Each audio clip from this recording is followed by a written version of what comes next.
minggu kemarin hari Kamis yang lalu kan ini ya libur ya. Jadi kita baru masuk sekarang ke pertemuan kedua. Saya belum berikan tugas atau apapun dalam mata kuliah ini, tapi nanti mulai minggu ini dan seterusnya nanti ada beberapa tugas yang harus Anda selesaikan.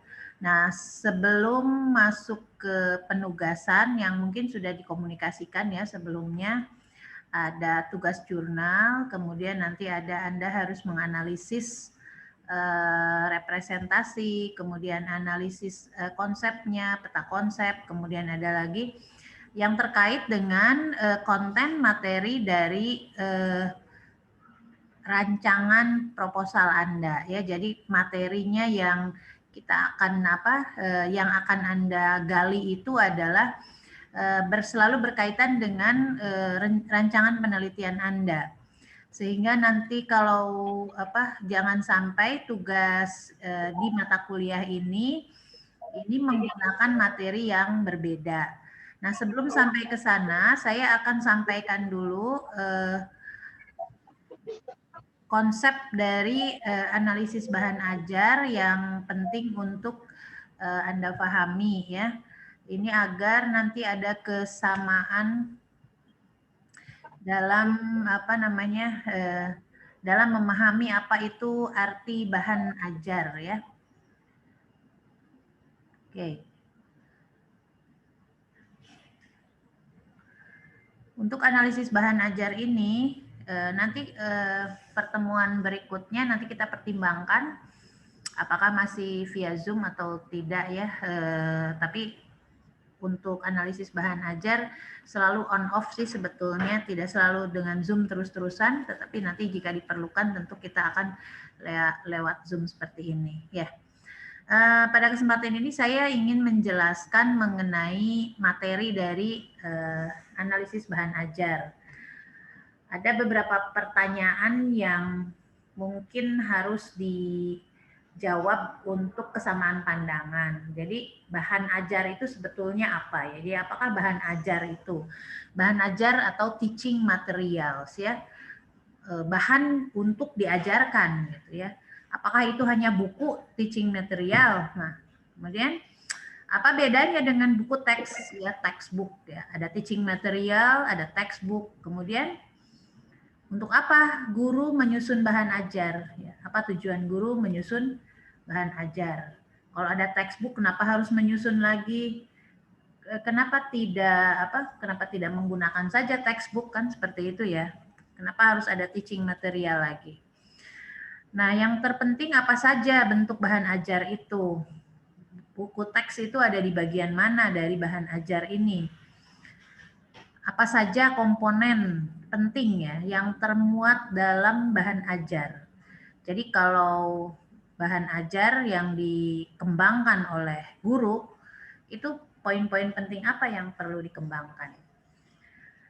Yang pertanyaan berikutnya juga, dapatkah bahan ajar menggantikan buku teks ya? Jadi pertanyaan-pertanyaan ini sebetulnya pertanyaan yang jawabannya bisa mengarahkan kepada Anda sebetulnya bahan ajar itu apa gitu ya. Oke.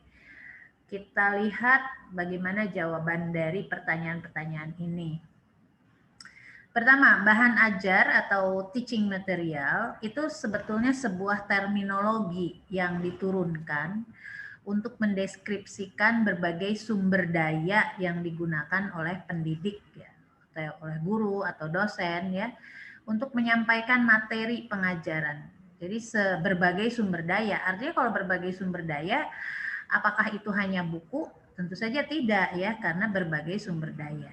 Nah, bahan ajar tentu saja disusun ini untuk memudahkan siswa atau peserta didik belajar.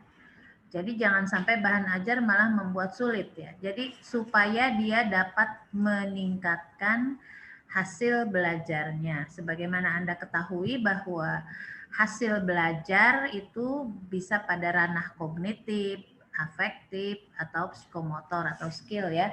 Kalau kita di rumpun sains atau rumpun kimia di sini, kita menggunakan istilah psikomotor itu sebagai kinerja ilmiah ya. Jadi kalau hanya menggunakan psikomotor saja kelihatannya seperti kegiatan fisik semata, tetapi kalau kita mengatakan kinerja ilmiah itu artinya kegiatan fisik yang berkaitan dengan kerja di lab gitu ya, kerja di lab dalam rangka untuk pengembangan keilmuan itu yang sehingga disebut kinerja ilmiah. Kemudian afektif di sini kaitannya dengan sikap seperti itu ya. Kognitif itu mencakup pada isi pengetahuannya dan juga bagaimana cara berpikirnya atau dimensi pengetahuannya dan dimensi proses kognitifnya. Masih ingat ya waktu dievaluasi ya. Jadi kognitif itu ada dimensi pengetahuan, ada dimensi proses kognitif ya, cara berpikirnya dan isi yang dipikirkan. Nah, bahan ajar ini digunakannya untuk memfasilitasi peserta didik dengan kegiatan yang praktis dan konkret sehingga dia berpartisipasi secara aktif ya, mengkonstruksi pengetahuan dan menguasai kompetensi. Jadi ini itu yang disebut dengan bahan ajar. Nah, harus dibedakan juga antara bahan ajar dengan sumber ajar atau teaching resource ya. Jadi kenapa saya kasih padanan dalam bahasa Inggris itu supaya kalau Anda nanti searching ya di mencari sumber itu ada istilah-istilah yang nanti mungkin akan isinya hasilnya berbeda ya. Ada teaching resource, ada teaching material. Jadi teaching resource ini ditulisnya lebih teoritis dan mencakup bahasan yang luas dan mendalam. Jadi kalau teaching resource itu lebih kepada berupa rujukan yang digunakan oleh guru, rujukan untuk memperluas bahasan cakupan yang lebih luas. Nah, teaching resource inilah yang menjadi bahan rujukan kita untuk menyusun teaching material ya. Teaching resource inilah yang kita sebut sebagai textbook, jurnal dan makalah ilmiah ya. Jadi kan kemarin saya sudah sudah upload ya link untuk Anda di Google Drive itu textbook yang perlu Anda gunakan sebagai teaching research. Jadi nanti Anda membuat teaching material itu berdasarkan teaching research ini. Jadi berdasarkan textbook Anda olah lagi agar nanti sesuai dengan kebutuhan yang akan Anda kembangkan sesuai dengan karakteristik peserta didik gitu ya. Oke, jadi itu. Kemudian jurnal dan makalah ilmiah juga bisa menjadi teaching research ya. Seperti itu ya. Nah, karena itulah untuk siswa untuk di SMA itu ataupun untuk di perguruan tinggi bahan ajar itu tetap harus diolah sendiri oleh oleh pendidik ya, oleh guru ya atau oleh dosen. Tidak hanya menggunakan teaching resource karena bisa jadi teaching resource ini sifatnya dia untuk mencakup cakupan yang luas ya. Sementara kita levelnya misalkan levelnya untuk level SMA, kalau dia suruh merujuk langsung kepada buku yang kemarin saya tunjukkan itu tidak mungkin ya. Tetapi itu harus diolah lagi oleh guru dengan digunakan lagi bahasa yang bisa diterima oleh siswa. Jadi itulah ya, jadi tujuan penyusunan bahan ajar intinya adalah untuk mempermudah peserta didik menguasai materi pembelajaran. Mengapa dipermudah? Ya karena kan peserta didik itu kompetensinya secara natural memang starting point-nya beda-beda ya. Ibaratnya kalau komputer atau laptop itu beda-beda spek prosesornya ya. Itu sudah alamiah. Jadi karena latar belakang yang berbeda, karena berbeda dalam pendidikan di keluarganya masing-masing, perbedaan dalam status gizi dan sebagainya, itu akan membuat peserta didik itu menjadi kecepatan untuk belajarnya itu berbeda-beda, sehingga tidak memungkinkan bagi siswa diberikan bahan ajar yang sifatnya untuk secara umum, secara luas ya, sehingga guru itu harus mengadaptasi ya, mengadaptasi teaching resource tadi menjadi teaching material. Jadi guru harus mengolah kembali sehingga nanti peserta didik atau siswa itu dapat dipermudah untuk menguasai materi pembelajaran yang standar ya, sesuai dengan standar kurikulum seperti itu ya. Standar kurikulum itu sebetulnya standar minimal yang harus dia kuasai, itu harus dia capai ya. Dan tentu disesuaikan dengan gaya belajarnya ya, gaya belajarnya. Jadi harus digunakan berbagai penyajian yang berbeda karena berbeda dengan gaya belajarnya seperti itu. Nah, dengan menggunakan bahan ajar juga itu akan akan membuat siswa itu akan fokus kepada pengetahuan dan keterampilan yang harus dikuasai ya, sesuai dengan capaian yang ingin diharapkan ya, sesuai dengan kurikulum seperti itu ya. Jadi difokuskan. Kemudian memfasilitasi aktivitas belajar yang lebih terstruktur dengan pembekalan pengetahuan dan keterampilan yang paling esensial ya. Jadi yang paling penting apa nanti? Pengetahuan apa yang paling penting? Keterampilan apa yang paling penting? Nah, itulah yang dikemas di dalam sebuah bahan ajar. Selain itu juga efektivitas waktu ya, efektivitas waktu. Nggak mungkin dalam suatu pembelajaran di sekolah, di SMA, itu kalau Anda aja belajar kimia dasar ya, kimia dasar itu kan kalau di kimia dasar karena Anda sudah punya pengetahuan awal.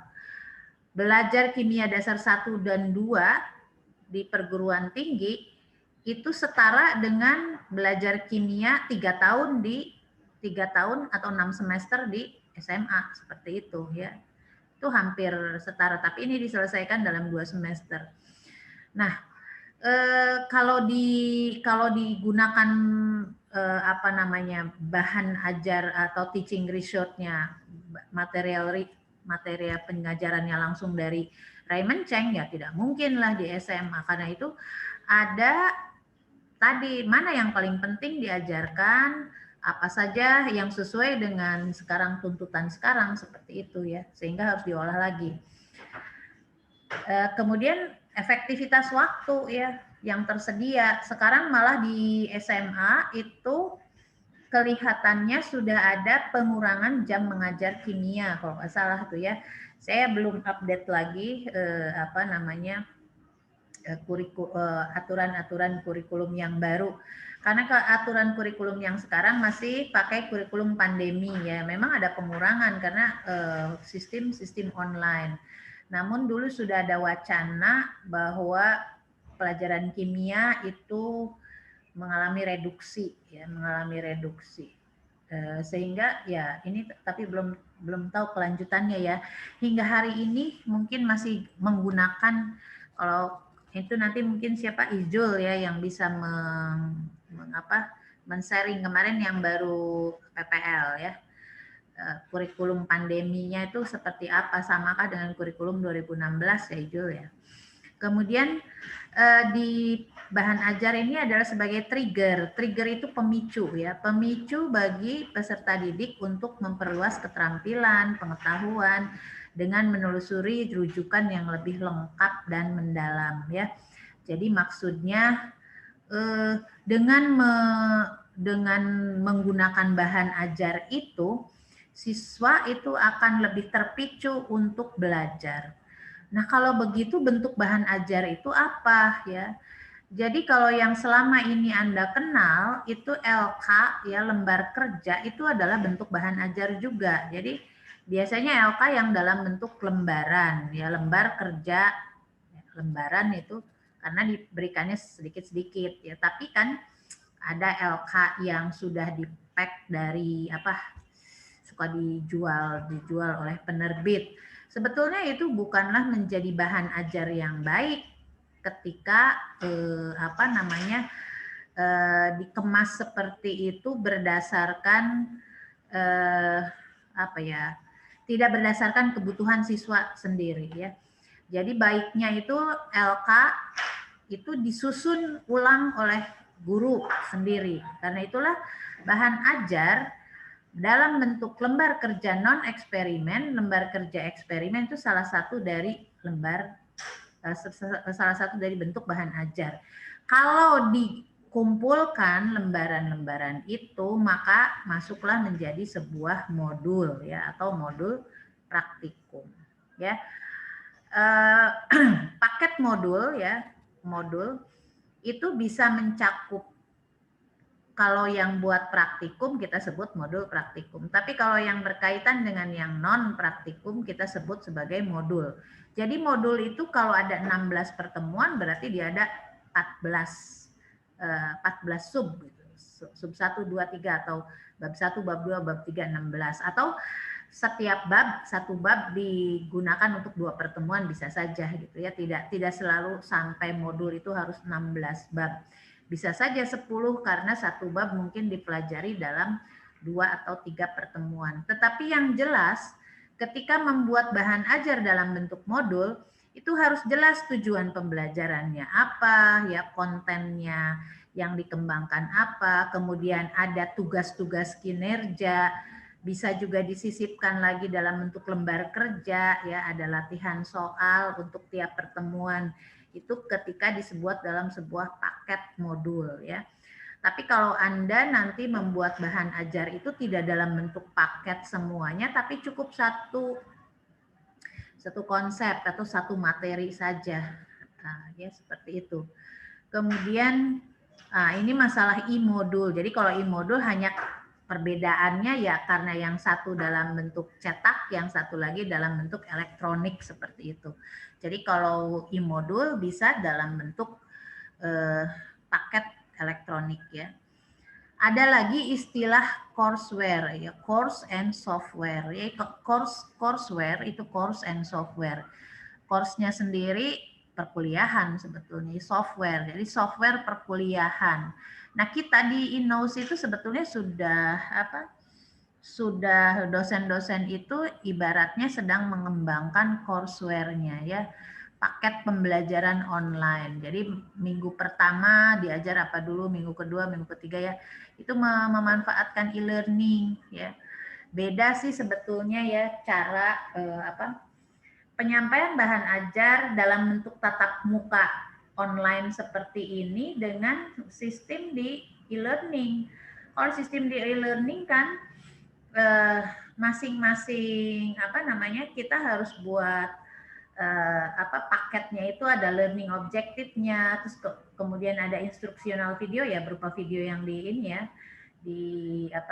share seperti itu yang juga sudah saya lakukan downloadable PDF, artinya bahan ajar yang bisa di-download, ada web content bisa nge-link misalkan ke web yang lain ya atau ke YouTube seperti itu. Bisa juga disisipkan multimedia, assignment, quiz, and test. Nah, itu semua paket pembelajaran online yang ada lengkap seperti ini disebut dengan courseware atau course and software gitu ya. Courseware namanya sebutnya ya. Nah, jadi ketika sudah mengembangkan dalam bentuk paket pembelajaran online, ini dimasukkan ke dalam learning management system. Nah, learning management system itu ada Moodle yang kita pakai di INNOS, ada atutor. Ada lagi yang ini kalau bedanya antara Moodle dengan Moodle atutor ya, ada lagi psikologi gitu ya. Kalau Moodle itu harus diinstal sendiri sebetulnya oleh sebuah sistem di persekolahan atau di perguruan tinggi atau oleh individu. Jadi maksudnya tidak tersedia otomatis kita daftar kayak di Google Classroom, kan Google Classroom LMS-nya udah ada ya. Tentu saja antara yang menginstal sendiri dengan yang sudah tersedia itu beda fitur-fiturnya. Google Classroom fiturnya masih lebih canggih LMS kita di eKnows gitu, karena eKnows itu kan berbasis pada Moodle. Nah, Atutor juga sama, mirip seperti Moodle. Satu lagi adalah psikologi. Psikologi juga learning management system. Jadi kalau sistemnya psikologi, Google Classroom, kita tinggal daftar ke sana, kemudian kita langsung punya ruang kelas gitu ya. Tapi kalau learning management system Moodle itu nggak ada. Saya mau daftar Moodle misalkan dengan cara seperti Google Classroom, nggak bisa. Jadi kalau Moodle harus punya server sendiri, punya hosting sendiri, kemudian kita instalkan dulu aplikasi Moodle, baru kita membuat bangunan sebuah kelas. Nah, karena itulah termasuk kalau yang di UIN, jadi kalau Moodle itu bisa beberapa perkuliahan itu ada super adminnya seperti itu ya, seperti membangun universitas sebetulnya kalau punya Moodle. Nah, untuk keperluan penelitian mahasiswa, karena itu kalau mau pakai Moodle itu berarti harus membangun jaringan sendiri. Ini kan ada yang kemarin ingin LMS. Yang mudah itu sebetulnya pakai psikologi ya, psikologi atau pakai Google Classroom. Walaupun tentu fitur-fitur yang dikembangkannya tidak sama seperti itu. Ya banyak hal yang berbeda. Nah, saya akan masuk lagi ke konten ini ya, konten dari karakteristik bahan ajar kimia. Karena kita orang kimia, maka tentu harus saya ulangi lagi tentang karakteristik dari kimia. Ini link ininya kok ujuk-ujuk muncul literasi ya. Oke, harusnya satu-satu. Oke, saya masuknya balik lagi ya. Oke, jadi konten kimia sendiri harus menyajikan keterhubungan 3 level representasi. 3 level representasi itu yang makroskopik, submikroskopik, simbolik. Itulah yang disebut dengan apa yang namanya, ini nggak kelihatan ntar ya. Oke. Nah, yang makroskopik ini bisa berupa fenomena kontekstual, bisa berupa fenomena konseptual. Saya berharapnya Anda mengembangkan bahan ajar kimia ini mulai dari fenomena kontekstual, jangan dari fenomena konseptual. Jadi mulailah dari fenomena konteks, maksudnya begini, kaitkan konsep itu dengan konteks di lingkungan, di seharian. Misalkan kalau konsep asam basa ya, atau konsep hidrolisis garam, konsep asam basa saja. Kalau dinamai nanti bahan ajar Anda adalah pengembangan bahan ajar kimia pada konsep asam basa, itu terlalu sudah biasa. Tetapi kalau misalkan Anda kemas, misalkan pengembangan pembelajaran bahan ajar hujan asam, misalkan beda, hujan asam, atau dalam bentuk mengapa kalau dilihat dari mengapa terjadi kerusakan pada terumbu karang ya, terumbu karang itu rusak akibat apa ya, secara secara alamiah terumbu karang itu adalah untuk tempat hidup hewan-hewan biota, hewan-hewan laut ya, tempat berkembang biak ikan dan sebagainya. Dengan adanya pemanasan global, kemudian ada fenomena hujan asam, maka terumbu karang itu banyak yang musnah ya. Tentu saja dengan ada campur tangan manusia juga di situ. Tetapi secara kimiawi itu bagaimana terumbu karang itu bisa rusak? Terumbu karang ini kan dari kalsium karbonat sebetulnya yang dominannya. Nah, kalsium karbonat bisa rusak oleh apa? Oleh asam kan, oleh HCl, oleh ion H+. Itu bisa ditinjau menjadi sebuah sebuah bahan ajar dari yang berangkat dari fenomena kontekstual. Sehingga ketika kita menampilkan isu sebuah bahan ajar, kita tidak menjuduli atau kita tidak menjuduli ya. Kita tidak membawakan dulu asam adalah, basa adalah, tidak, tetapi kita sajikan dulu fenomena itu, kemudian baru ditarik ke fenomena konseptualnya. Fenomena konseptual itu yang mana? Yaitu yang ada di yang diselidiki di laboratorium. Jadi asam itu pH-nya, kalau ini berapa. Jadi seperti itu. Kalau Anda berangkatnya dari fenomena kontekstual, maka nanti penelitian Anda akan menjadi lebih menarik dan lebih inovatif gitu. Kira-kira begitu. Makanya kemarin ada yang mahasiswa itu saya ini kan, judulnya coba jangan asam basa, jangan sifat koligatif larutan, coba cari yang judulnya lebih enak didengar apa gitu. Jadi fenomena yang disebutkan di dalam judul skripsi bisa seperti itu ya. Oke. Ya. Kemudian bahan ajar kimia itu alur penyaji, submikroskopik ya. Oke. Kemudian konten menyajikan keterhubungan ini tentu harus berkaitan juga dengan submikroskopik. Jadi misalkan tadi ya tentang fenomena terumbu karang yang hancur itu rusak. Secara submikroskopik bagaimana kok bisa terumbu karang itu habis? Nah, berarti nanti secara molekuler bagaimana reaksi-reaksinya itu terjadi digambarkan atau disajikan dalam bentuk molekuler ya, pergerakan molekulnya dan sebagainya, bagaimana saling bertumbukan, misalkan karena kenaikan gas CO2, konsentrasi gas CO2 di udara, kemudian ada hujannya itu melarutkan gas karbon dioksida sehingga meningkatkan keasaman air laut. Keasaman air laut tentu akan merusak tadi, H+-nya merusak terumbu karang. Seperti itu, dan itu bisa digambarkan. Dan secara simbolik tentu dituliskan dalam bentuk persamaan reaksi atau sebuah prediksi perkiraan. Sampai berapa konsentrasi berapa yang namanya terumbu, kalau air lautnya itu pada pH berapa sebetulnya sehingga terumbu karangnya itu rusak ya.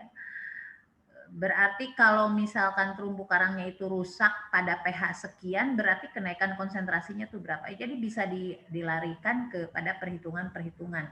Nah, kalau di penyajian bahan ajarnya itu dikemas seperti itu, dimulai dari fenomena kontekstual, maka siswa yang belajar kimia itu akan merasa lebih lebih tertarik ya. Oh iya, ternyata kimia itu buat ini ya, menjawab fenomena alam ya.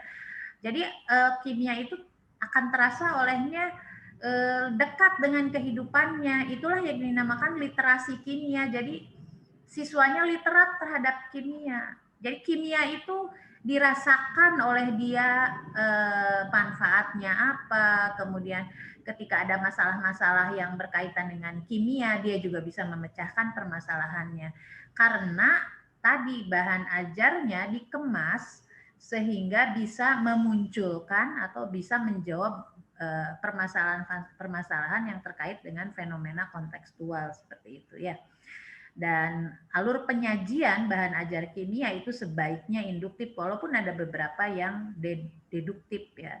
Induktif itu artinya dari yang khusus ke umum. Jadi dari data-data dulu, dari fenomena-fenomena, kemudian baru dibuat kesimpulannya seperti apa. Dan karakteristik lainnya adalah perlunya ada pertanyaan dan tugas yang berorientasi. Berorientasi itu bertujuan ya. Orientasinya kemana? Yaitu kemampuan berinquiry dan keterampilan berpikir tingkat tinggi.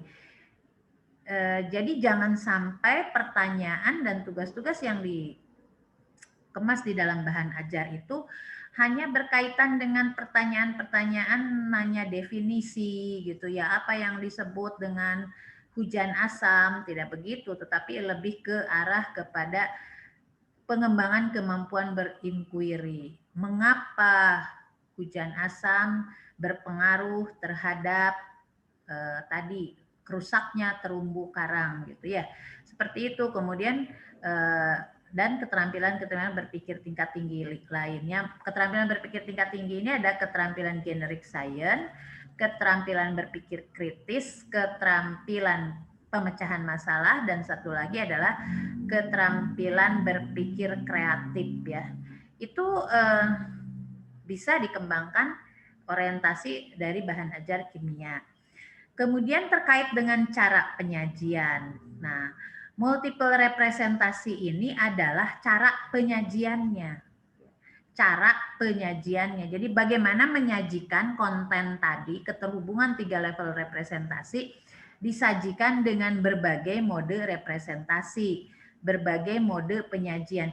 Hati-hati kalau nyebut representasi ya, jangan represent. Jadi jangan pakai F ya. Atau ada dibalik ya, representasi. Jadi jangan salah, jangan representasi, itu suka ada yang nulisnya malah jadi salah ya. Representasi, presentasi ya, bukan representase ada ya, bukan ya, representasi. Representasi itu artinya itu kan kembali, presentasi itu menyajikan kembali.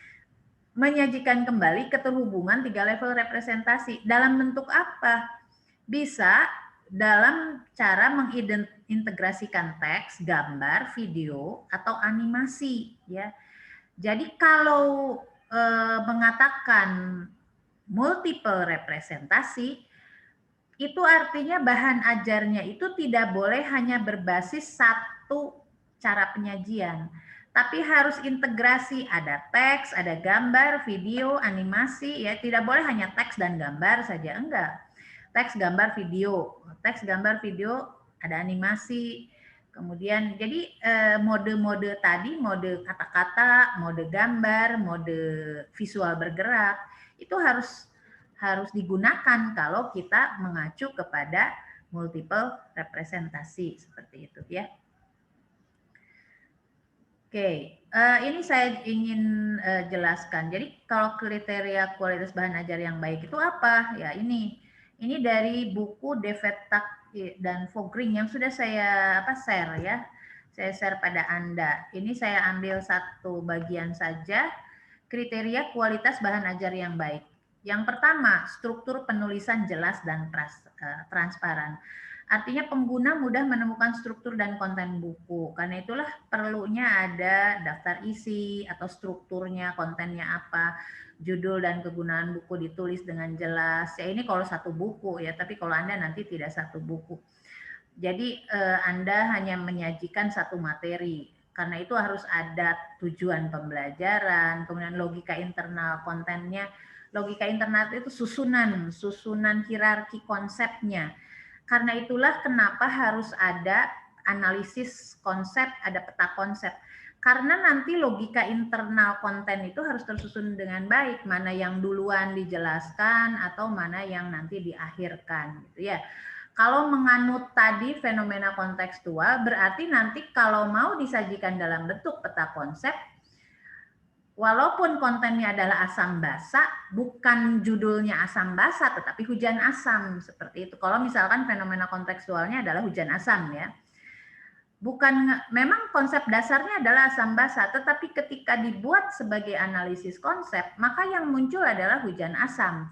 Pada peta konsep juga hujan asam, jadi ditarik nanti hujan asam nanti hubungannya apa. Jadi hierarkinya sampai ketemu dengan konten fenomena kontekstualnya. Jadi kadang-kadang suka terbalik juga itu koloid, tetapi sebetulnya judulnya bukan koloid. Misalkan pembuatan es krim, ketika dilihat peta konsepnya atau analisis konsepnya, sama sekali es krimnya tidak dicantumkan di sana.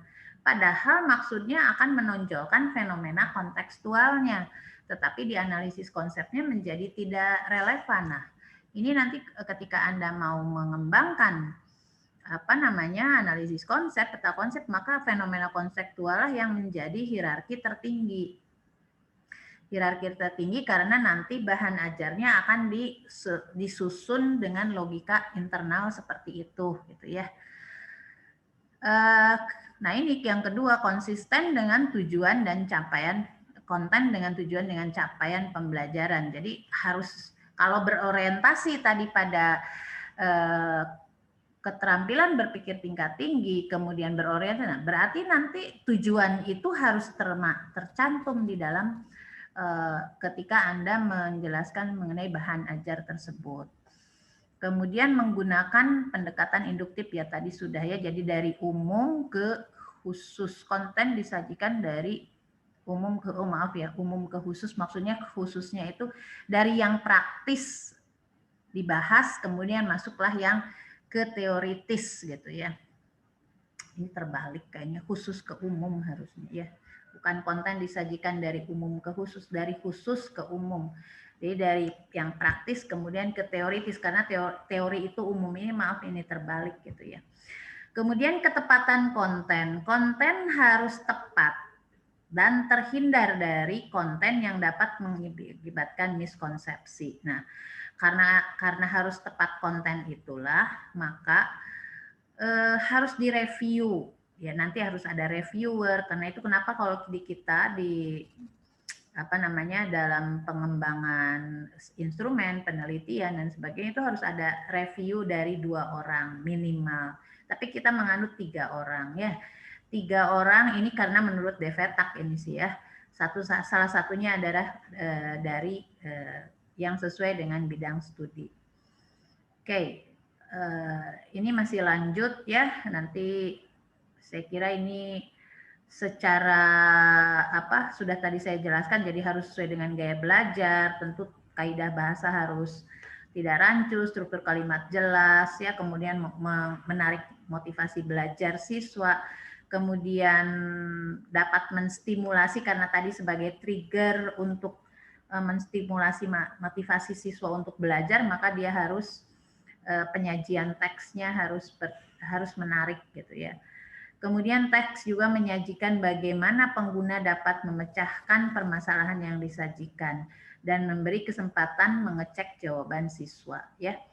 Kemudian kalau diberi pertanyaan harus sajikan dari mudah hingga ke sukar supaya nanti mencakup level kognitif yang berbeda. Jadi kalau semua sukar, nanti kalau yang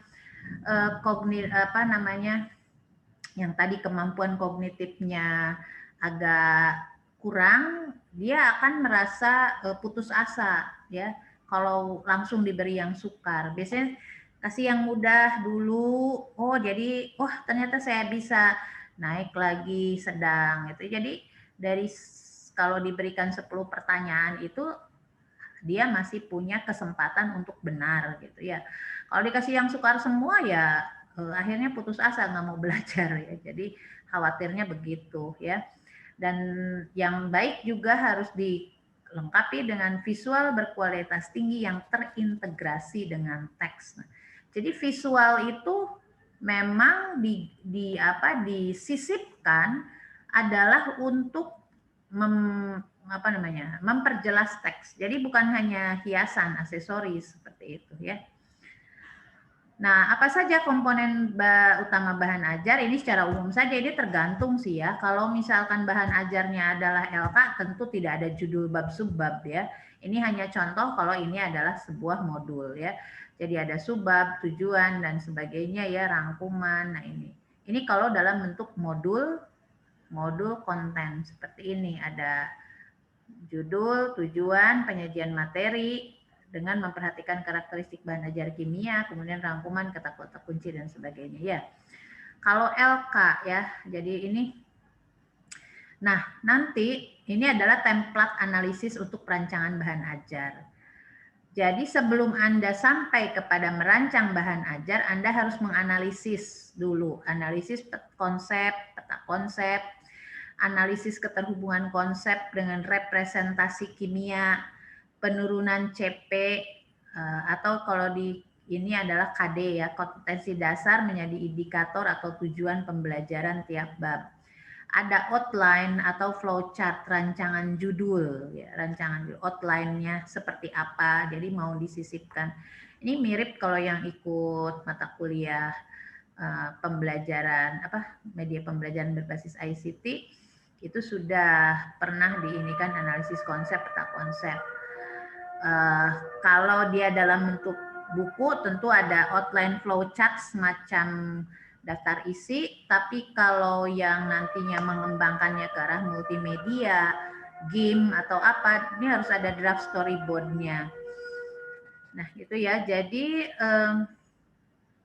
untuk sampai ke sana itu berarti ini karena ininya kurikulum ya, kurikulum kalau di SMA tentu kurikulum, KD-nya apa, RPP ya, silabus RPP, kemudian buat outline, slide, PPT, handout. Ini kalau misalkan pengembangan bahan ajar di perkuliahan biasanya seperti ini ya. Saya ketika mengembangkan buku evaluasi pembelajaran berdasarkan kurikulum nasional, itu mulainya seperti gini ya. Jadi kan dari kurikulum, kemudian dari RPS buat outline, kemudian mula-mula saya nulisnya dalam bentuk slide PPT dulu saja ya, setiap pertemuan 1, 2, 3, 4, 5 gitu ya, 7. Kemudian lama-lama diketik pakai Word, tadinya kan PPT, ketik jadi handout ya. Setelah handout agak besar lagi, tambah-tambahin lagi jadi modul. Kemudian setelah jadi modul, beberapa tahun kemudian ditawari untuk diterbitkan, jadilah buku seperti itu ya. Makanya bentuknya juga kan buku evaluasi pembelajaran itu ada tujuan dan sebagainya, itu mirip seperti modul bukunya ya. Jadi setelah tahun berikutnya tahun 2017 barulah ditawari diterbitkan ya di Rosda Karya seperti itu. Oke. Nah itu yang saya sampaikan hari ini sebagai gambaran dari perkuliahan ini ya. Jadi secara konseptual sebetulnya tidak terlalu banyak yang perlu Anda pelajari dalam analisis bahan ajar. Poin-poin yang tadi itu sebetulnya menjadi starting point saja, bahwa yang kita kembangkan itu bahan ajar bisa dalam berbagai bentuk. Kemudian harus memenuhi kriteria-kriteria yang tadi. Nah, tugas yang berikutnya itu sebetulnya karena kan nanti kalau analisis konsep, peta konsep sudah pernah Anda pelajari sih sebetulnya dalam mata kuliah yang lainnya. Kalau nggak salah di Kapita Selecta, tapi nggak apa-apa nanti saya jelaskan lagi tentang analisis konsep dan peta konsep untuk menyegarkan kembali ingatan Anda. Nah, tapi ada satu lagi yang disebut dengan analisis representasi.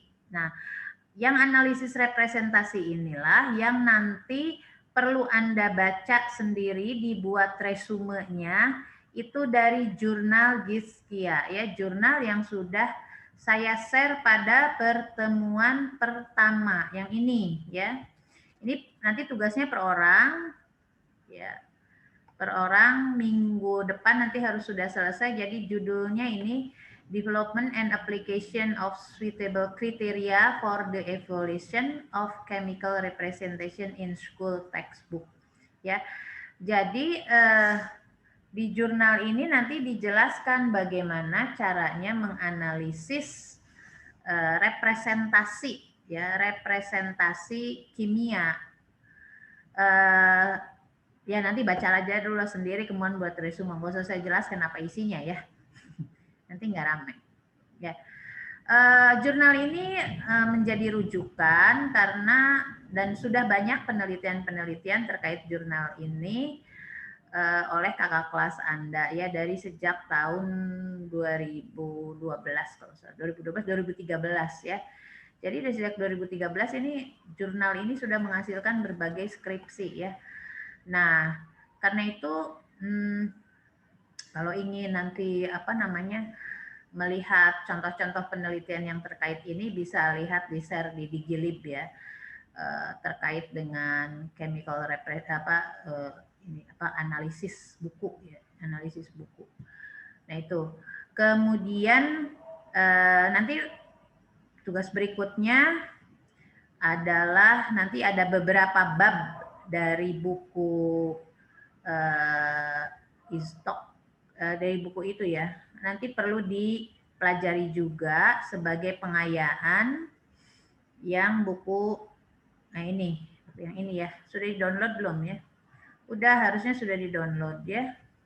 Nah ini, tidak semua bab ya, nanti saya pilih dulu.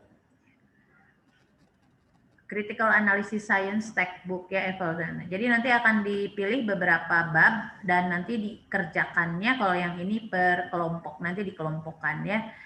Dikerjakan per kelompok, nanti dipresentasikan. Jadi sebelum masuk ke analisis konsep, peta konsep seperti itu ya. Nanti minggu keempat ya, minggu keempat. Tapi nanti dikerjakan kelompok. Nanti minggu kelima barulah nanti saya tagihkan ininya apa analisis konsep dan analisis bahan ajar yang kemarin di ini kan di apa diminta ya sesuai dengan judul sesuai dengan materi yang akan dikembangkan di dalam penelitian. Nah, sebelum saya lanjut ke saya jelaskan sedikit tentang analisis konsep dan peta konsep. Jadi sekalian aja lah hari ini ya. Kita sampai jam berapa ya hari ini? 3:30 ya. Sekarang jam 3. Oke, jadi nanti akan saya bahas sedikit tentang mengingatkan kembali pada Anda tentang bagaimana analisis konsep dan peta konsep. Tapi sebelum saya lanjut ada pertanyaan? Kalau ada yang ingin ditanyakan boleh diajukan. Ibu izin bertanya? Ya boleh, Wanda ya? Iya, Ibu tadi kan lebih ke detail LKS modul kayak gitu ya Bu, dan Windows. Nah, kebetulan Wanda itu lebih ke media pembelajaran video Bu. Nah itu tuh isinya sama seperti itu atau gimana Bu? Hanya ada tadi itu apa ya? Cuman kayak video apa? Cara penyajiannya aja gitu Bu kalau videonya itu. Kalau misalkan berbasis video. Sama sebetulnya ya. Jadi kan kalau mau ke basis video juga kontennya apa? Konten videonya tentang apa materinya? Materi ini kimia organik lanjut Bu. Iya, berarti nanti Anda buat analisis konsep dulu, peta konsep dulu tentang organik lanjut gitu ya, tentang materi itu. Kemudian nanti kan itu tentang yang mau divideokan apanya dari kimia organik lanjut itu. Kan kimia organik lanjut itu nama mata kuliah. Materi apa yang mau dikembangkannya? Ini Bu, polifungsional karbohidrat. Berarti kan ke polifungsional karbohidrat, Anda harus identifikasi konsep-konsep apa saja yang akan dikembangkan dari itu ya. Sama semua starting point-nya sama. Hanya nanti kan kalau nggak di mata kuliah ini nggak sampai membuat bahan ajarnya, enggak. Kita hanya sampai menganalisis apa saja nih yang diperlukannya ya. Jadi tidak sampai ke tanya videonya, enggak sampai. Itu kan bukan dari apa, bukan skop dari mata kuliah ini sampai ke produk jadi ke sana, enggak. Tetapi ketika Anda mau masuk ke membuat video, Anda sudah tahu rancangannya yang mau disisip apa saja. Jadi misalkan begini, di video tersebut di apa tadi apa polifungsional karbohidrat. Iya Bu. Oke, di polifungsional karbohidrat itu ada gambar apa yang harus disisipkan, kan gitu ya, videonya. Kan? Video seperti apa yang mau disisipkan? Berarti itu harus dibuatkan. Itu masuknya representasi apa? Representasi makroskopik kah, submikro atau simbolik seperti itu, Wanda. Jadi kita menganalisis nanti apa-apa yang dibutuhkan bagi Anda untuk masuk ke untuk membuat video tersebut ya, termasuk juga misalkan kalau ada pertanyaan ini apa saja indikator yang bisa sampai kepada pertanyaan tersebut. Oh iya, baik Bu, terima kasih. Ya, tadi kan kalau tadi sih contoh kalau modul ya, kalau LK seperti itu contohnya. Kalau video ya sebetulnya video nggak beda jauh nantinya membuat storyboard akhirnya ya Wanda, nantinya dibuat storyboard seperti itu. Jadi karena Anda membuatnya modul maaf bukan modul video, nanti hasil akhirnya diminta storyboard, paling seperti itu ya. Kalau yang membuat nanti Bu saya eksperimen di laboratorium, berarti rancangan LK-nya seperti itu, rancangan awal. Oke, ada pertanyaan?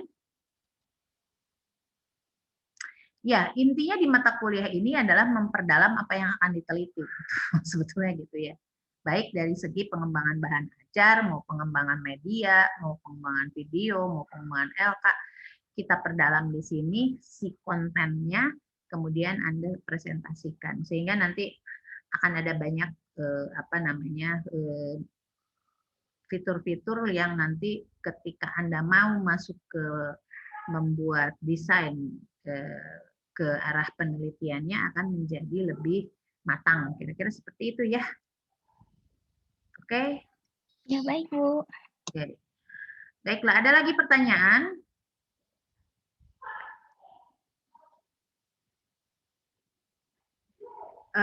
Atau nanti gini saja, karena untuk itu nanti saya share-nya dalam bentuk video saja ya, analisis konsep, konsep, jadi tidak langsung sekarang.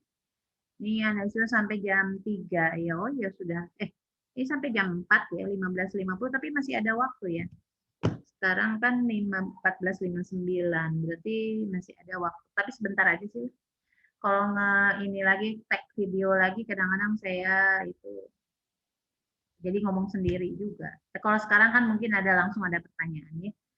Oke, kalau tidak ada pertanyaan, saya share screen yang itu ya, yang analisis konsep dan peta konsep. Oke, ini untuk menyegarkan kembali ingatan Anda, walaupun sebetulnya sudah ya di mata kuliah yang lain. Juga yang di mata kuliah media pembelajaran berbasis ICT juga sudah. Tapi ya begitu, belum tentu juga diulang-ulang akhirnya paham, karena pada saat analisis konsep ya akhirnya ya balik lagi, oh ini peta konsepnya, sebentar yang analisis konsepnya. Ini yang peta konsepnya, saya analisis konsep dulu berarti. Bentar ya.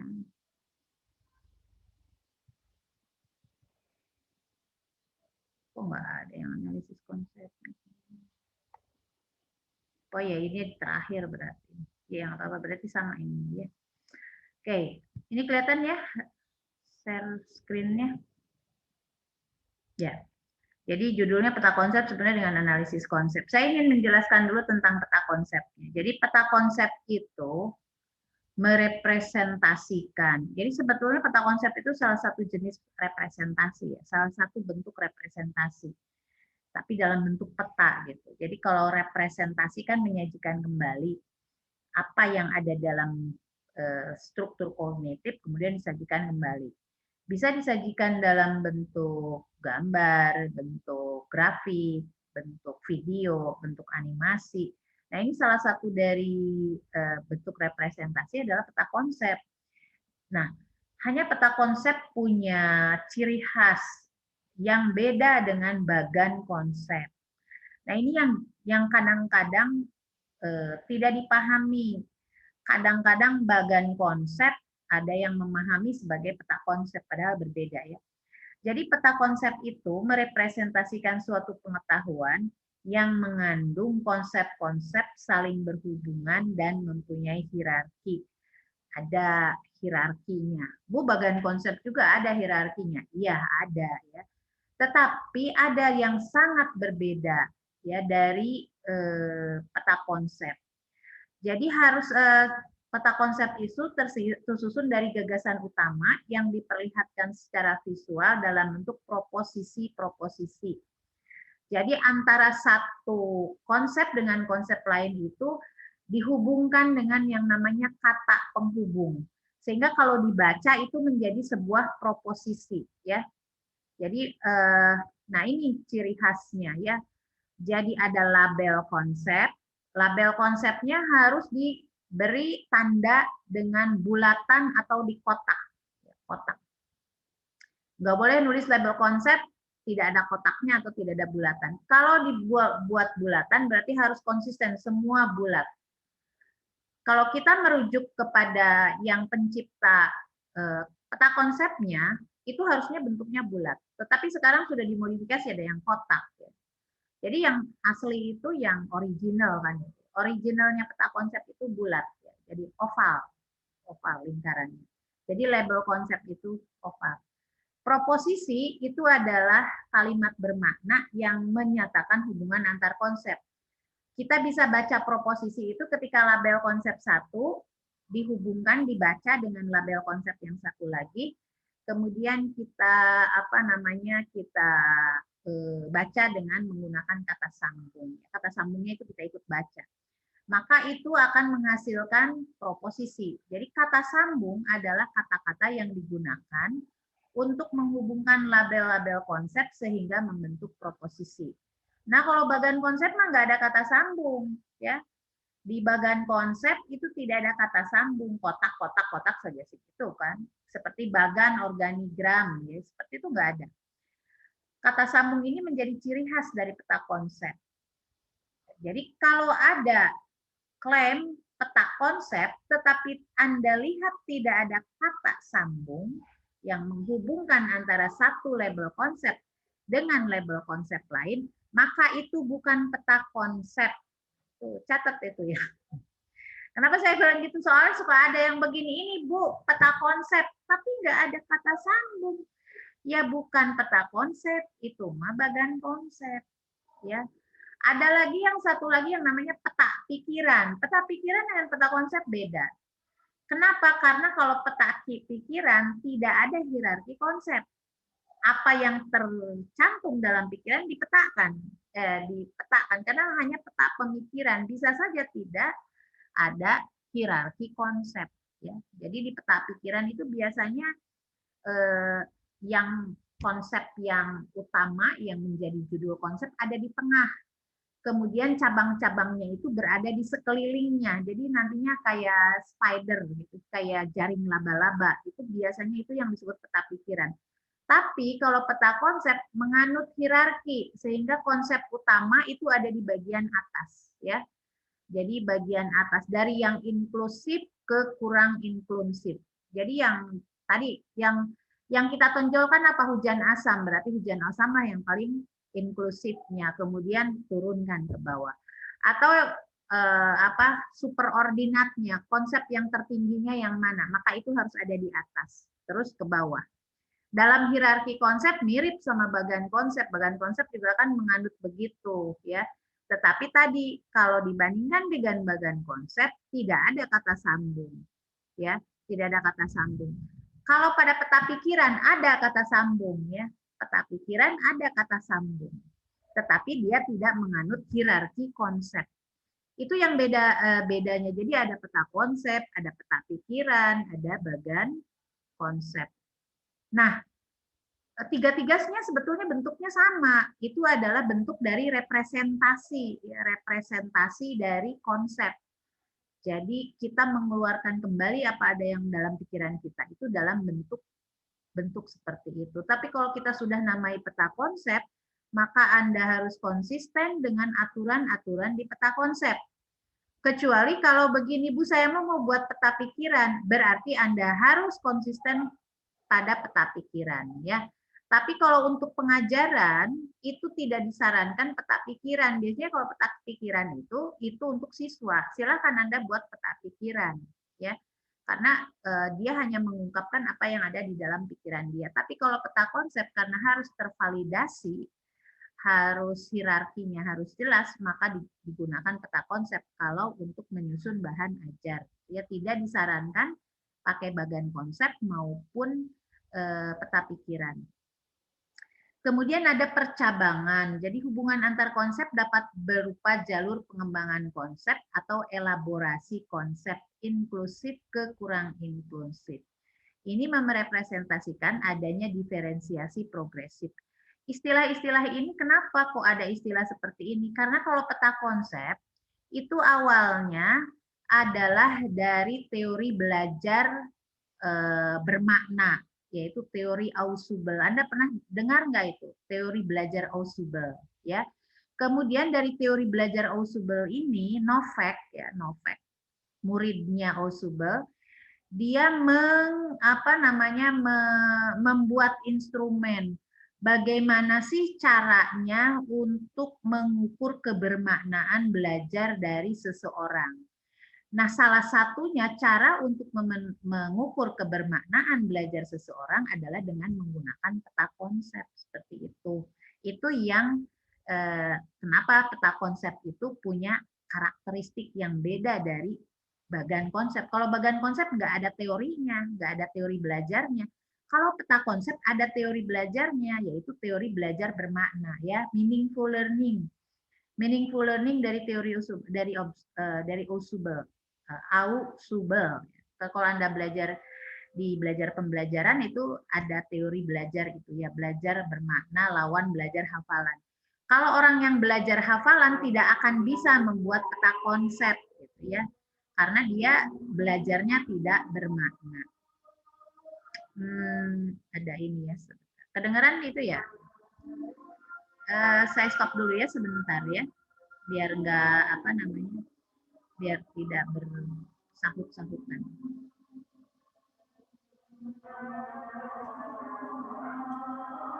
Kalau ada yang mau bertanya, boleh di chat ya, di kolom chat silakan. Jadi nanti tidak harus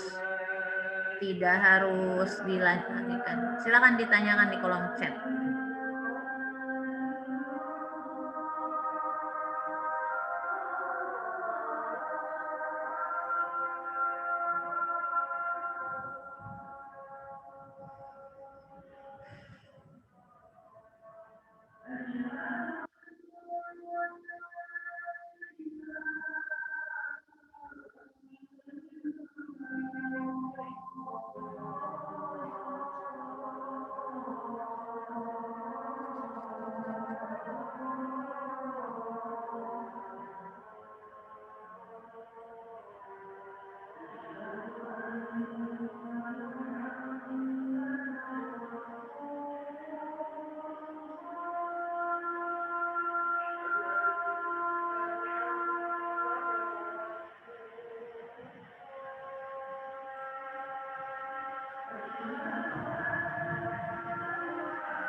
Ya, saya lanjutkan ya.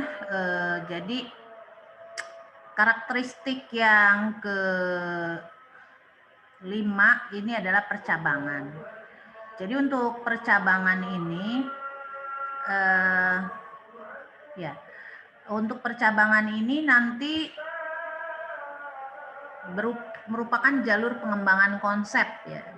Jadi ada, kalau semakin sebuah peta konsep, kalau makin banyak cabangnya, itu menunjukkan bahwa yang bersangkutan yang membuat peta konsep itu punya banyak pengetahuan gitu ya untuk menghubungkan dengan konsep-konsep lain, termasuk juga dengan kaitan silang ya. Jadi ada gagasan terpadu. Jadi dari satu konsep ke konsep lain itu dia bisa menghubungkan.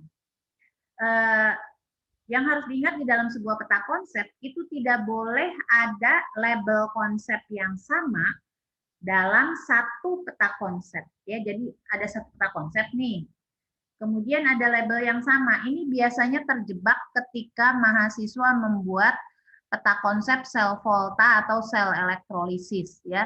Kan sel volta dan sel elektrolisis itu nanti di sel volta ada katode, ada anode ya, ada elektrode sama-sama, kemudian dua-duanya juga sama-sama reaksi redoks ya. Ini karena sel voltanya beda dengan elektrolisis beda, jadi nanti di sini kirinya sel volta, di atasnya misalkan elektrokimia. Ini sel volta, sel elektrolisis, maaf. Sel volta dengan sel elektrolisis. Tiba-tiba katode dan anoda, di sini ada katode anoda, di sebelah sananya juga ada katode anoda. Padahal label konsepnya sama, nah itu nggak boleh. Jadi label konsep di dalam satu peta konsep itu hanya ada satu. Kalau begitu mengapa? Tapi kan yang namanya katode dan anode baik di sel volta maupun sel elektrolisis sebetulnya sama definisinya. Cuma nanti hubungannya, ya katodenya sebagai apa? Nah, disitulah nanti hubungannya, percabangan atau kaitan silangnya lah yang akan membedakan seperti itu, ya. Nah, jadi intinya karena peta konsep, jadi ibaratnya kita membuat sebuah peta daerah Jawa Barat. Nggak boleh ada dua kota yang sama di dalam satu peta, gitu ya. Bandung 1, Bandung 2, nggak bisa kan ya. Jadi tetap satu label konsep di dalam peta konsep, kira-kira begitu ya. Oke, nah saya lanjut ke analisis konsep ya. Jadi peta konsep itu tadi sebetulnya nanti sebagai representasi apa yang sudah Anda analisis dalam analisis konsep. Konsep itu punya karakteristik 5 ya. Ada label konsep, definisi konsep, atribut konsep, hierarki konsep, dan jenis konsep ya. Label konsep kita petakan pada peta konsep, tapi kalau definisi konsep tidak ya. Jadi tidak definisi konsep tidak kita petakan di dalam. Atribut konsep juga tidak kita petakan. Tetapi kalau hierarki ada ya. Jadi yang dipetakan dalam peta konsep itu sebetulnya 2, label dan hierarki. Nah, jenis konsep ini tidak dipetakan di sana, tetapi walaupun tidak dipetakan definisi konsep, nanti itulah yang menentukan kata sambung. Ya. Kata sambungnya dari label konsep ke konsep lain. Kira-kira seperti itu ya. Jadi kalau di dalam peta konsep hanya ada label konsep dan hierarki konsep. Tetapi kalau definisi atribut ini adalah sebagai bagian dari dalam itu. Nah, apa itu label konsep? Label konsep adalah nama konsep atau subkonsep yang dianalisis. Ya, contohnya unsur, senyawa, atau melarutan. Karena itu nggak boleh misalkan di dalam peta konsep ada yang bukan label konsep Anda masukkan. Contoh misalkan, kalau konsepnya misalkan menurun, menaik, nah itu kadang-kadang ada yang melingkari. Karena misalkan semakin besar energi ionnya, semakin besar menurun. Kemudian menurunnya yang dilingkari. Padahal menurun itu tidak ada. Akan nanti harus ditanyakan, apa arti dari menurun? Nggak ada apa arti dari menurun. Tapi kalau misalkan periode, apa arti dari periode di dalam kimia? Ada artinya ya, definisi periode. Jadi harus yang dapat didefinisikan, itulah yang namanya label konsep. Kalau tidak dapat didefinisikan, itu bukan label konsep. Bisa jadi hanya kata sambung. ya. Jadi label konsep, nah kemudian ketika kita mendefinisikan konsep, itu harus sesuai dengan tingkat pencapaian konsep yang diharapkan dari siswa. Ya. Jadi levelnya di level mana? Di level SMA kah, level SMP, atau level perguruan tinggi. Ya. Jadi label konsep. Contohnya gini, unsur. Kalau di level SMP, unsur itu didefinisikan adalah zat tunggal yang tidak dapat dibagi-bagi lagi. Tapi kalau sudah SMA nggak boleh begitu. Ininya apa? Definisinya.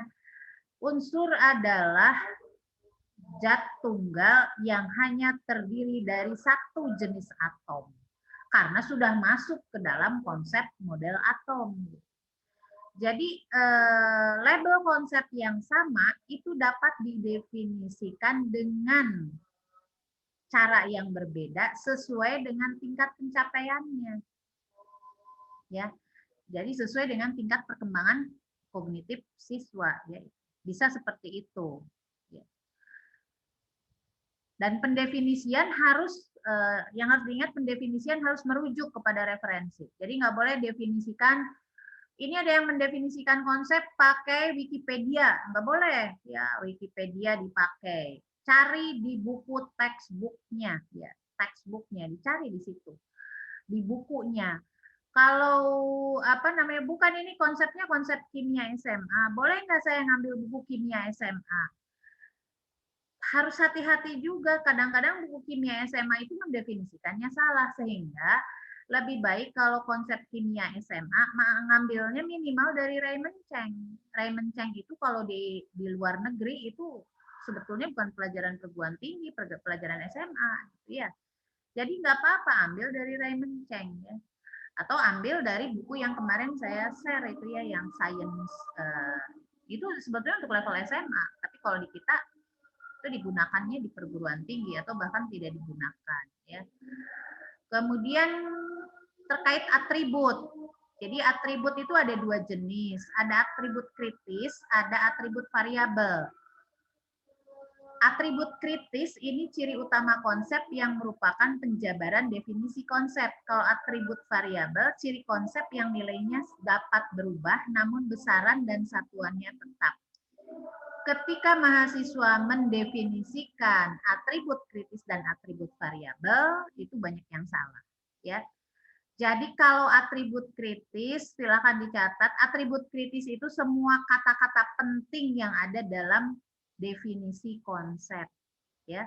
Semua kata-kata penting yang ada di definisi konsep. Jadi semuanya harus ditulis di atribut kritis. Nah, berdasarkan atribut kritis ini, lihat mana yang nilainya berubah. Ya, mana yang nilainya berubah. Saya beri contoh seperti ini ya. Kalau tidak beri contoh nanti salah. Biasanya kebanyakan ketika membuat definisi apa, menganalisis konsep itu, saya buka dulu ya filenya, contoh. Contoh analisis konsep. Konsep mana? Nah, ini ya. Oke, saya beri contoh ini di sifat koligatif larutan. Mudah-mudahan contohnya benar ini ya, karena ini punya mahasiswa juga. Oke, nah ini. Bisa kelihatan ya, label konsepnya sifat koligatif larutan. Jadi sifat koligatif, nah ketika mendefinisikan konsep, tulis lagi label konsepnya. Kemudian di sini, jadi jangan sifat koligatif larutan langsung saya sifat larutan yang hanya, enggak. Sifat koligatif larutan adalah sifat larutan yang hanya bergantung pada jumlah partikel dalam larutan dan bukan pada sifat zat terlarut. Ini ya kata-kata definisi konsep itu. Kemudian yang penting yang mana? Yaitu sifat-sifat larutan bergantung pada jumlah partikel dalam larutan, bukan pada sifat zat terlarutnya. Nah, ini dipilih 3. Tapi boleh juga sifat koligatif larutannya ini ditulis lagi di sini. Ya. Sifat koligatif larutan, sifat-sifat larutan bergantung pada jumlah partikel dalam larutan, bukan pada sifat zat terlarut. Bu mau disalin semua, tapi ya harus dipotong-potong. Kenapa kok dipotong-potong di kritisnya? Kalau tidak dipotong-potong kan kalimat yang apa? Kalimat yang bermaknanya itu yang mana dari kalimat dari definisi konsep itu diambil. Sehingga nanti kalau kita pindahkan di atribut variabel, kalau sifat-sifat larutan itu apakah antara larutan yang satu dengan yang lainnya sama? Kan berbeda ya, ada yang sifat larutannya elektrolit, non-elektrolit. Oh iya, kalau berbeda berarti variabel itu sifat larutan itu ya. Tapi kalau sifat larutan semuanya sama, ya tidak usah dibuat apa namanya, tidak usah dibuat sebagai variabel. Tapi kan kenyataannya sifat larutan satu sama lain, sifat larutan itu berbeda. Nah, itulah yang disebut dengan atribut variabel. Kemudian bergantung pada jumlah partikel dalam larutan. Loh, memangnya jumlah partikel dalam larutan, semua larutan sama jumlah partikel? Kan berbeda. Karena itulah yang disebut dengan atribut konsep variabel atau atribut variabel. Jumlah partikel adalah sebagai apa namanya atribut variabel. Kemudian ini kan sifat zat terlarut sudah ada di atas, jadi nggak usah dituliskan lagi ya. Jadi yang ini tidak usah lagi dibuatkan lagi atribut variabel. Jadi suatu larutan maka dia akan berbeda dalam sifatnya, jumlah partikelnya, jenis pelarutnya. Kan yang namanya larutan ada pelarut, ada zat terlarut. Maka di sini jenis pelarut, ada konsentrasi zat terlarut. Ini harganya pasti beda-beda. Variabel kan yang berubah tadi ya. Harganya pasti berbeda-beda antara satu sama lain gitu. Jadi untuk atribut konsep yang kritis dan variabel, kalau kritis itu secara ini, kritis itu semua kata-kata penting pada definisi konsep, sedangkan atribut variabel adalah apa namanya? Tadi kata-kata yang bukan kata-kata, yang ini yang berubah harganya. Apa ya kalimatnya tadi teh? Ciri-ciri konsep yang nilainya berubah namun besaran dan satuannya tetap. Jadi yang tadi saya apa namanya saya jelaskan itu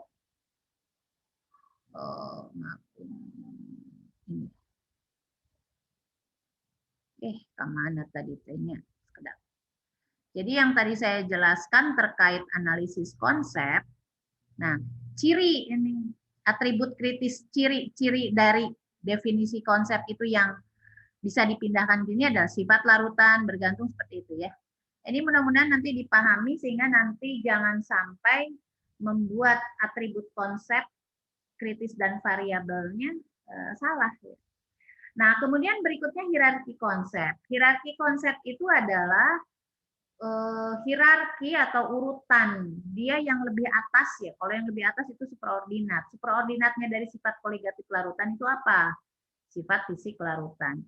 Koordinatnya apa? Oh, kalau tidak ada ya coret aja di sini. Nah, kemudian subordinat berarti subordinat dari sifat koligatif larutan itu kan ada koligatif larutan elektrolit, ada non elektrolit. Maka di sini dituliskan sifat koligatif larutan elektrolit, sifat koligatif larutan non elektrolit.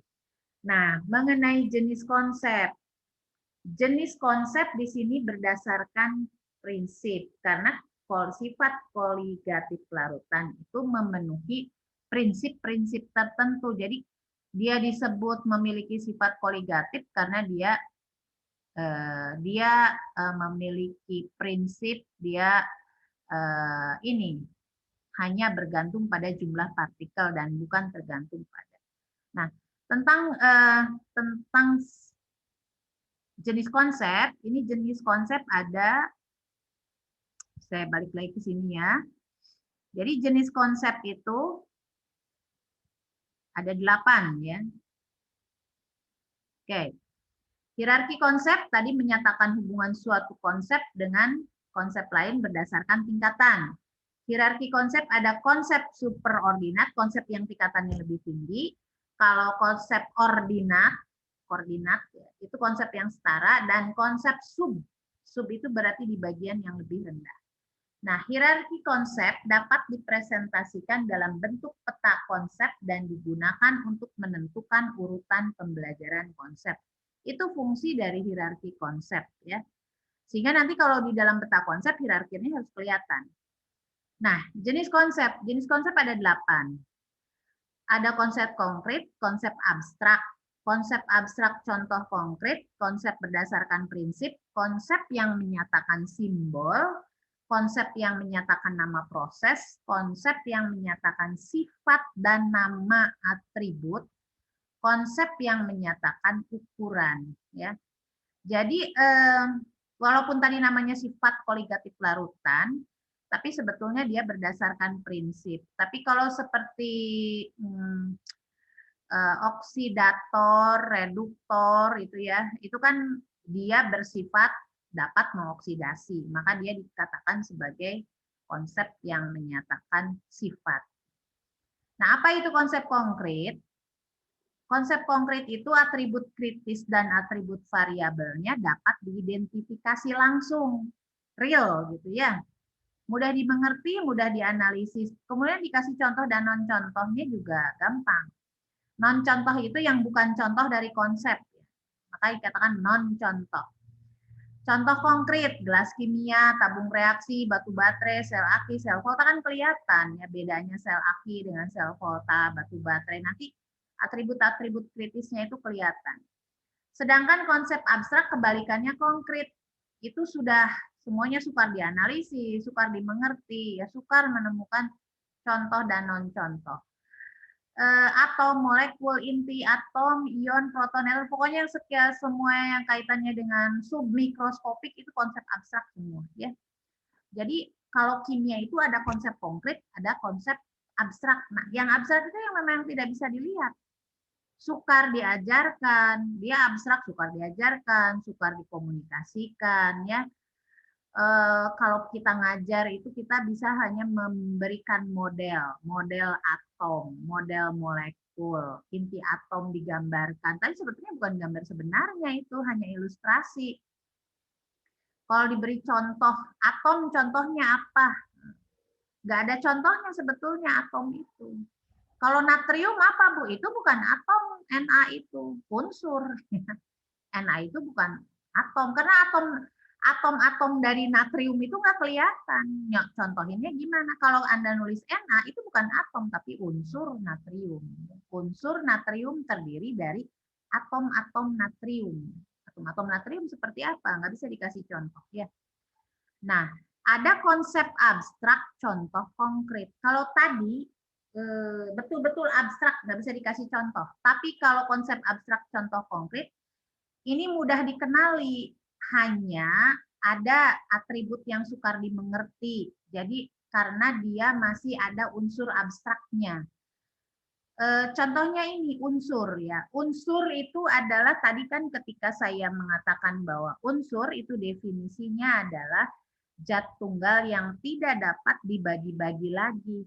Nah, zat tunggalnya bisa dimengerti, tapi tidak dapat dibagi-bagi laginya. Itu maksudnya apa gitu ya? Itu kalau didefinisikan seperti itu, tapi kalau definisinya lebih jelas lagi menggunakan itu unsur yang hanya terdiri dari hanya terdiri dari satu jenis atom. Unsur adalah zat tunggal yang hanya terdiri dari satu jenis atom. Nah, di sini sudah mulai oksigen, nitrogen, ya O2, N2 gitu ya, terus natrium. Kenapa bendanya ada? Natrium ada bendanya. Tetapi ada bagian yang agak sukar dibedakan. Membedakan oksigen dengan hidrogen gimana caranya? Berarti harus lewat praktikum, tapi bisa dibedakan. Nah, jadi dia memang abstrak, tetapi contohnya konkretnya masih kita bisa bedakan. Ya, ada yang mudah dikenali, ada yang sukar dimengerti. Nah, yang sukar dimengerti ini masih bisa dibuktikan di percobaan. Kita bisa membedakan antara hidrogen dengan oksigen melalui percobaan. Jadi kalau biasanya percobaan gas letup kan gitu. Kalau nyala api didekatkan ke oksigen, dia akan makin membesar. nyalanya. Tapi kalau nyala api didekatkan ke hidrogen, maka muncul letupan. Kenapa muncul letupan? Oh, berarti terjadi reaksi antara H2 dengan O2. Maka disebutnya gas letup hidrogen, kadang-kadang seperti itu. Nah, semua yang terkait dengan unsur, senyawa, elektrolit, ya kemudian kayak larutan itu sama, itu semua konsep abstrak dengan contoh konkret, ya.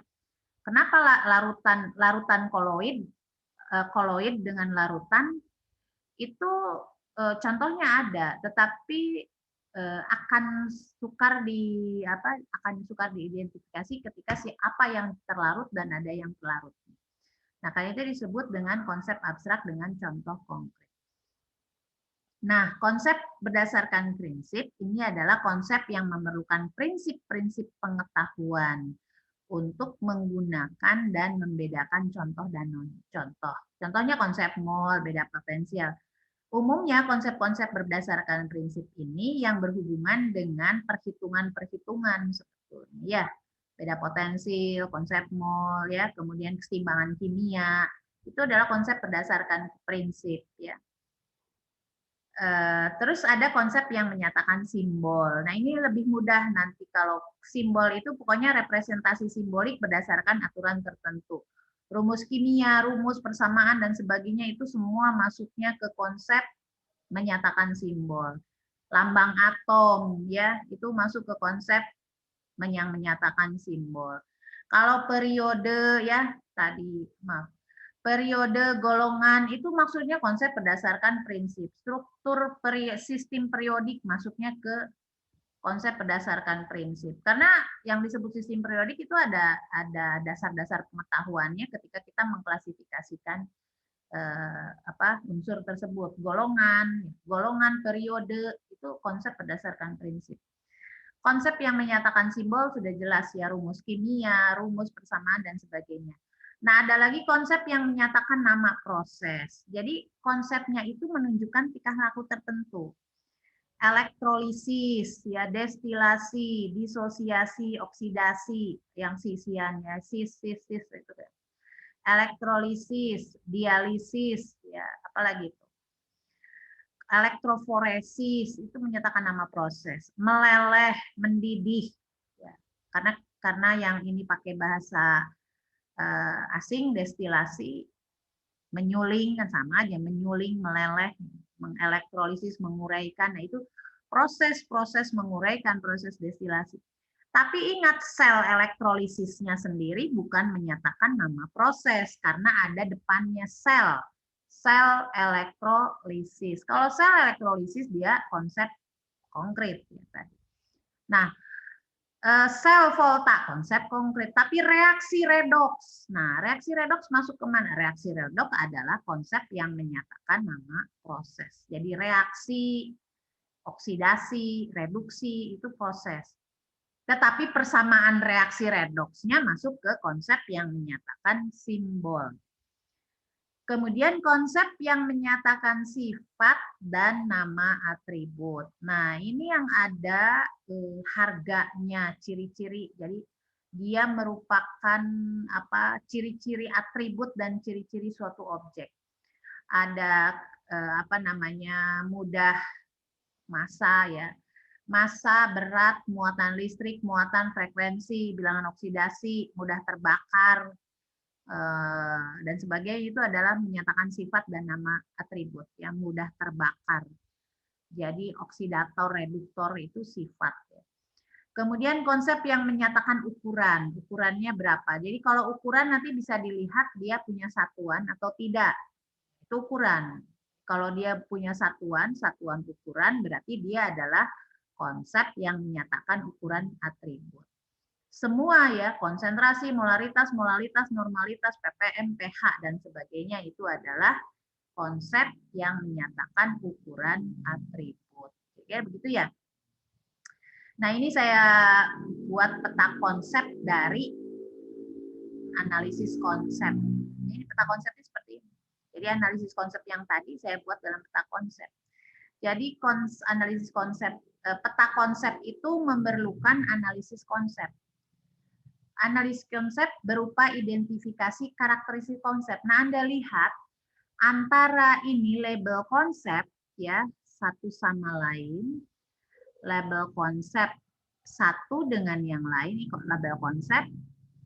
Nah, dengan ini label konsep ini dihubungkan dengan kata sambung. Kata sambungnya memerlukan analisis konsep, peta konsep memerlukan analisis konsep. Analisis konsep berupa identifikasi karakteristik konsep.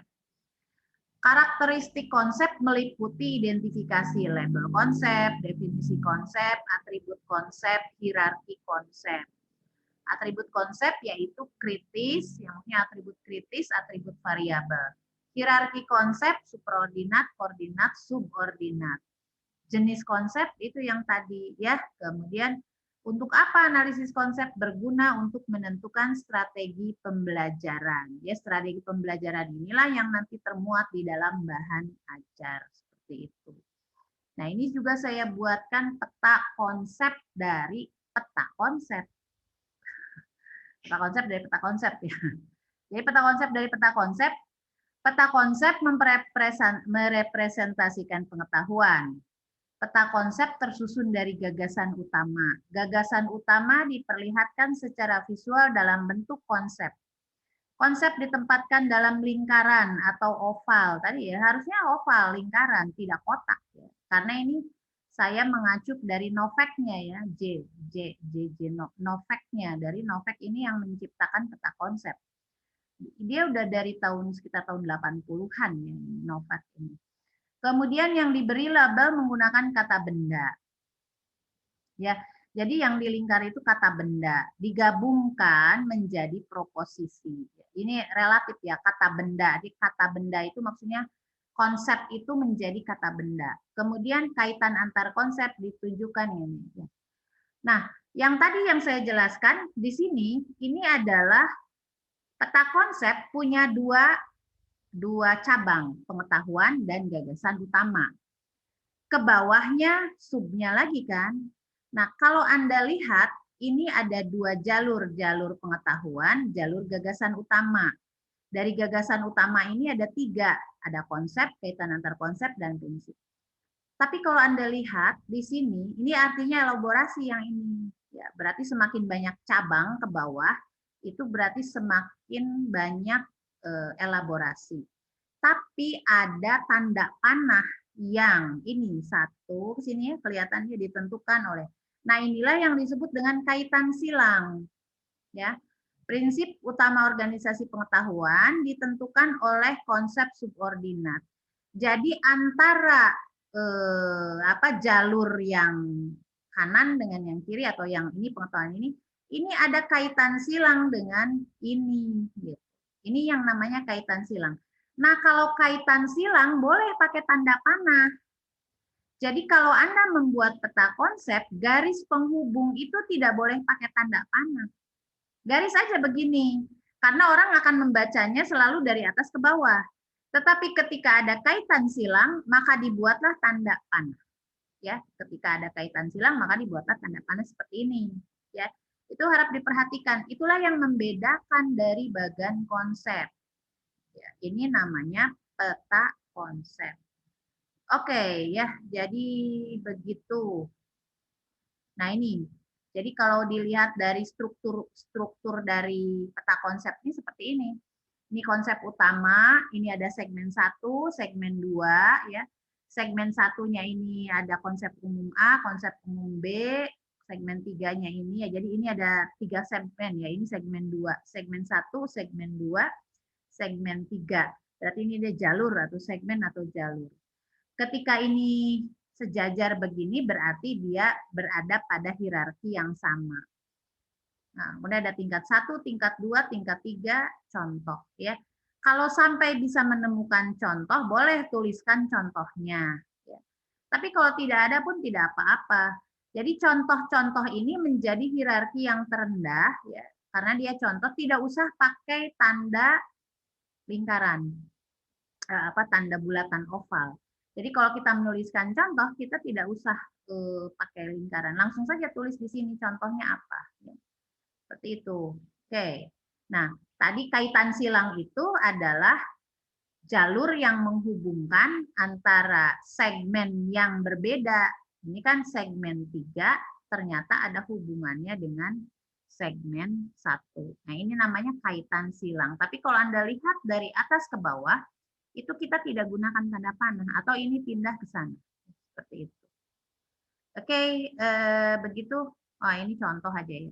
Ini contoh ketika konsep materi itu dibuat dalam bentuk peta konsep ya. Jadi membuat peta konsep seperti ini juga perlu mikir ya. Karena itu, nah ini materi mengalami perubahan materi berupa perubahan fisika. Nah, terus ke bawah lihat sampai menulis materi saja. Ini kalau peta, kalau saya pernah mencoba memetakan semua konsep kimia. Ini nggak cukup satu halaman begini, panjang banget ya. Jadi pernah saya ditugaskan dulu waktu di S2 memetakan semua konsep-konsep penting di dalam kimia. Dulu belum ada komputer, belum punya ininya softwarenya, jadi ngegambar langsung. Jadi itu sampai 2 halaman kertas karton gitu divisualkan, dicoba divisualkan. Sayang sekali visualnya hilang gitu ya. Jadi karena dipinjam akhirnya hilang gitu ya. Jadi membuat peta itu menarik, jadi menyenangkan sebetulnya ya, seperti itu.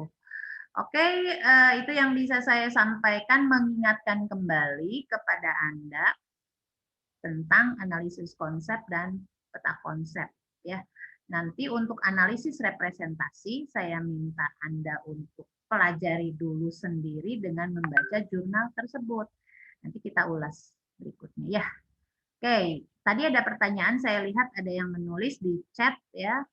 Oke, Ibu izin bertanya, Ibu apakah diperoleh jika dalam satu lubang dimasukkan 2 buah materi seperti aldehid dan keton? Nggak bisa. Kalau dalam jadi nggak boleh ya, siapa ini Imam Rifki ya. Satu label konsep ditulis aldehid dan keton nggak boleh, aldehid, keton. Karena kan kalau didefinisikan, apakah definisi aldehid dan keton itu sama, Imam? Yang nanya, aldehid punya definisi nggak, Imam? Iya, Ibu. Punya aldehid apa definisinya? Aldehid itu senyawa karbonil yang gugus akhirnya itu hidrogen. Kalau keton itu gugus akhirnya itu sama-sama alkil. Jadi RCOR. Ya kan jelas sebuah konsep yang berbeda. Kalau sebuah konsep yang berbeda tidak boleh dianggap sebagai satu label konsep. Ya. Ya, jadi harus tapi di dalam peta konsep boleh membahas dua-duanya, boleh ya. Dalam peta konsep ada Anda bahas aldehid dan bahas keton ya, ada dua-duanya nggak apa-apa, tapi tidak boleh disatu kotakkan bareng aldehid dan keton. Jadi gini, jangan terjebak oleh judul materi yang Anda bawakan di dalam konsep di dalam skripsi. Misalnya judulnya saya aldehid dan keton. Ya tetap kan aldehid dan keton itu hanya untuk penamaan dari skripsi ya. Tetapi ketika masuk ke dalam peta konsep atau ke analisis konsep, antara aldehid dan keton bukanlah konsep yang sama. Ketika bukan konsep yang sama, maka tidak boleh disatukan. Beda dengan hujan asam. Hujan dan asam. Bu, kalau hujan dan asam dipindahkan, ya bukan konsep kimia kalau hujan dan asam dipisahkan. Hujan adalah bla bla bla, asam adalah, enggak begitu kan? Karena yang menjadi konsep kimianya ketika namanya hujan asam. Jadi justru itu mah tidak boleh dipisah. Hidrokarbon misalkan. Hidrokarbon harus disatukan. Nggak boleh dipisahkan hidro dan karbon, nggak boleh hidro dan karbon ya, karena dia memang bersatu, hidrokarbon. Kecuali kalau yang seperti itu ya, seperti ini karbohidrat harus bersatu ya, bukan karbo dan hidrat. Tapi kalau aldehid dan keton itu adalah konsep yang terpisah, aldehid ada keton. Alkana, alkena, alkuna nggak boleh disatukan karena alkana, alkena, alkuna. Tapi hidrokarbonnya satu konsep, hidrokarbon dapat berupa alkana, alkena, alkunaan gitu ya. Oke.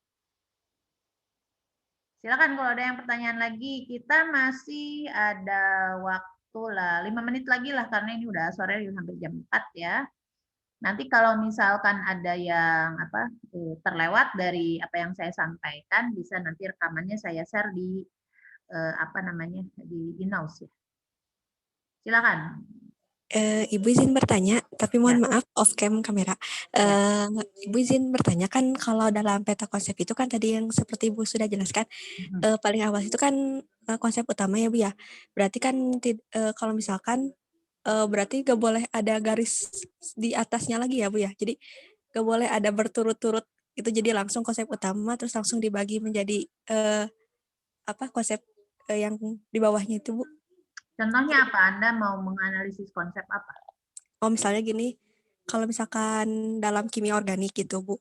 Dalam kimia organik itu kan ada bagian polisakarida. Nah, polisakarida itu ada bermacam-macam lagi. Jadi, konsep utamanya tuh yang gimana?